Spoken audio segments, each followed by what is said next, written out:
ये देखो, तो ये आ जाओ, आप भी आ जाओ। यही हमारे माता विंध्यवासिनी है पिंडी स्वरूप में। हाँ जी, हाँ जी, ये माँ का स्वरूप है। जी जी, ये हमारे पुजारी, हाँ जी, हाँ जी, पुजारी जी हमारे वो जो है हमारे संत जी हो गए। जी जी जी, तो बाकी तो शंकराचार्य जी आए हुए बाहर। जी जी। तो जय माँ विंध्यवासिनी। जय माँ। चलिए महाराज हमारे जी जी।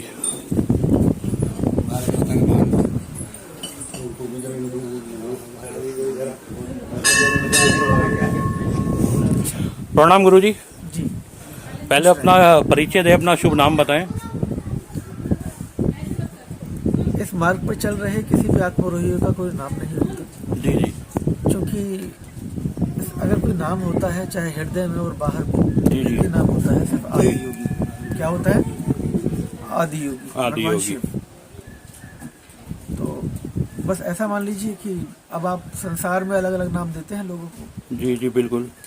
कभी किसी को कुछ कहते हैं, कभी किसी को कुछ कहते हैं, लेकिन संसार ने रखे हैं जो नाम रखे हैं उसका कोई नाम नहीं। जी, जी बताएं। तो महाराज जी, हमें मंदिर के बारे में, जो माँ विंध्यवासिनी के दरबार है, कितना पौराणिक मंदिर है ये? देखिए, अगर आप इस शिला की बात करेंगे जहाँ पर आप जिस प्रांगण में मौजूद हैं, जी जी आपको आभास होगा यहाँ की ऊर्जा का, जी जी, यहाँ की दैव्य ऊर्जा का, जो कि बिल्कुल। विराजमान है इस सृष्टि के उस उद्गम स्थल से। आप जो ये पहले समुद्र था, ये पूरा क्षेत्र जी जहाँ आप खड़े हैं जिस तलहटी में, जी जी और ये वहाँ का गर्भ स्थान है जो ऊर्जा का स्रोत था। जी, आज भी यहाँ ऊर्जा उसी रूप में बह रही है, आप उसका आभास कर सकते हैं।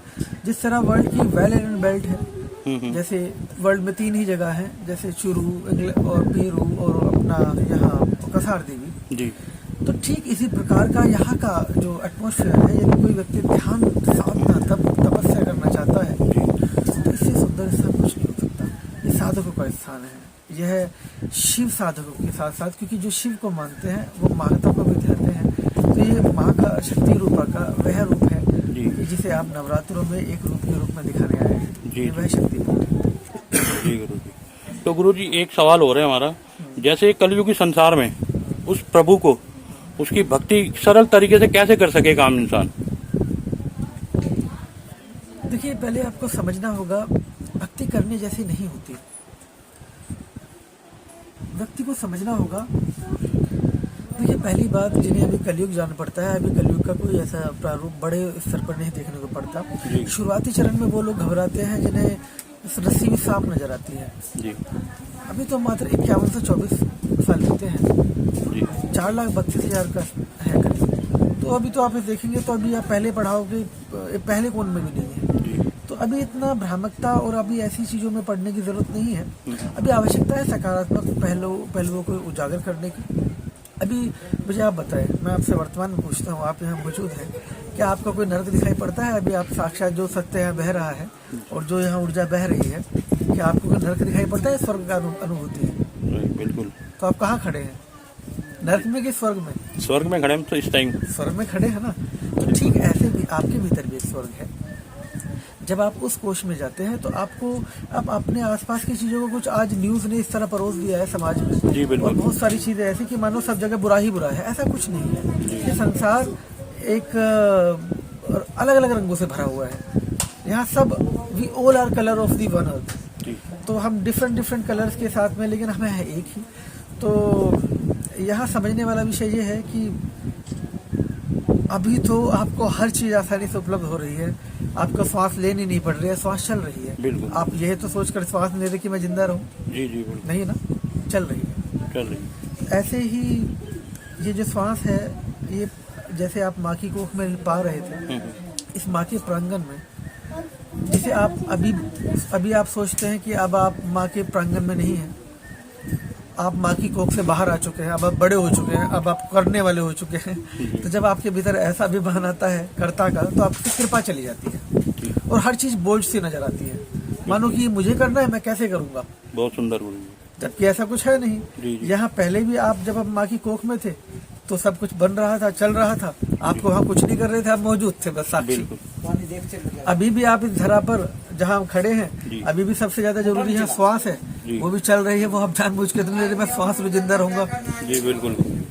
कुछ करने जैसे यहाँ कुछ नहीं है। तो परमात्मा सब हो रहा है, आप सब उनकी कठपुतली है। जी तो सिर्फ और सिर्फ यहाँ अगर कुछ है तो इस सुंदर दृश्य को देखें जरा। जी बिल्कुल। देखिए प्रकृति नाच कर रही है, प्रकृति गुंजायमान है।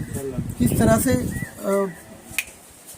लोग एक बेवजह की भ्रांतियों में जी रहे हैं कि कलयुग जान पड़ता है, इतना करके कुछ नहीं है, जान पड़ता है। चंद लोग के भीतर वह विचार प्रकृति किसी एक लीला को गढ़ने के लिए कर सकती है, लेकिन इसका मतलब नहीं कि सृष्टि मिटने जा रही है। तो अभी कलयुग नहीं है, अभी तरह थोड़ा ठहरे।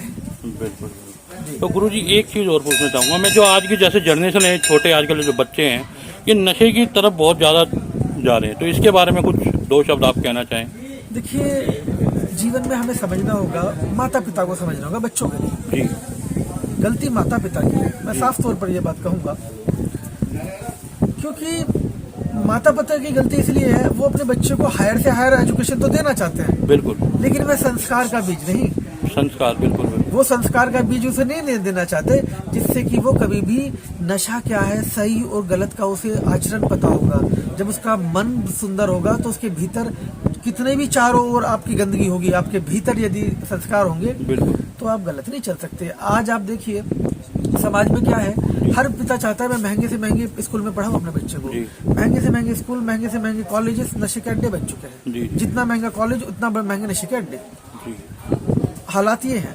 तो ऐसे में अगर आप इस चीज को देखते हैं, मैं यह नहीं कह रहा हूँ कि सभी नशा कर रहे हैं, ऐसा नहीं है। हाँ जी, मैं कह रहा हूँ कि जो भी कर रहे हैं, जिस अनुपात में कर रहे हैं, वह भी इसलिए कर रहे हैं क्योंकि उनके भीतर संस्कार का बीज नहीं बोया गया। अगर संस्कार का बीज बोया जाता तो उन्हें डांटने और समझाने की जरूरत बार बार ना पड़ती। बार बार डांटने से बच्चा बागी हो जाता है।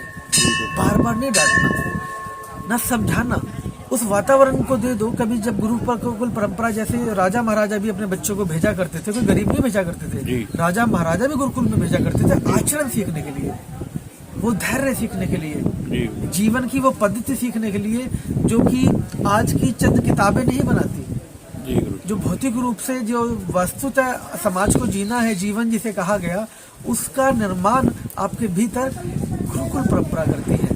ठीक है, आपको अन्य चीजों के लिए नॉलेजों की जरूरत है, ठीक है, वो नॉलेज की तर्ज पर ठीक है, लेकिन एक व्यक्तित्व का निर्माण तो गुरुकुल करता है, बाकी किताबें नहीं। बिल्कुल। और कुछ हमारे दर्शकों को कुछ आप कहना चाहें? आपके चैनल का नाम क्या है? श्री राम नाम अमृत कलश।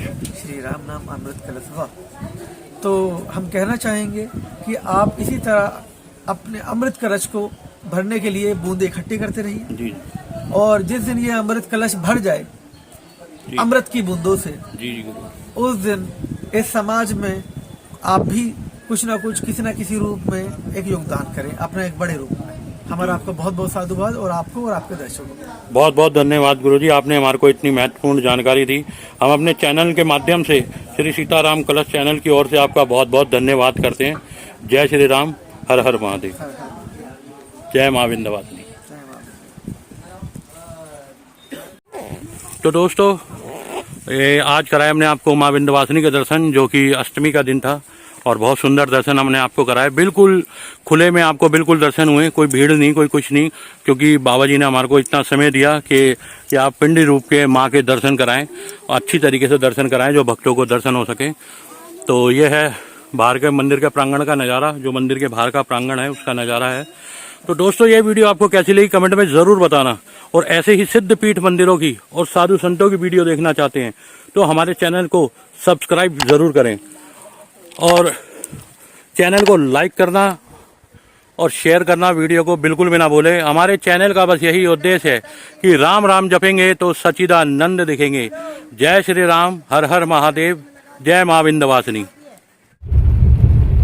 ये भाई हम आ रहे हैं वापसी माँ विंध्यवासिनी के दरबार से, और हमें आते आते बज गए हैं 7:08 का समय है ये, और देखो बिल्कुल अंधेरा हो चुका है, और इस टाइम बड़ा डेंजर सी है, जंगल हो गया है, एडवेंचर एक चल रहा है।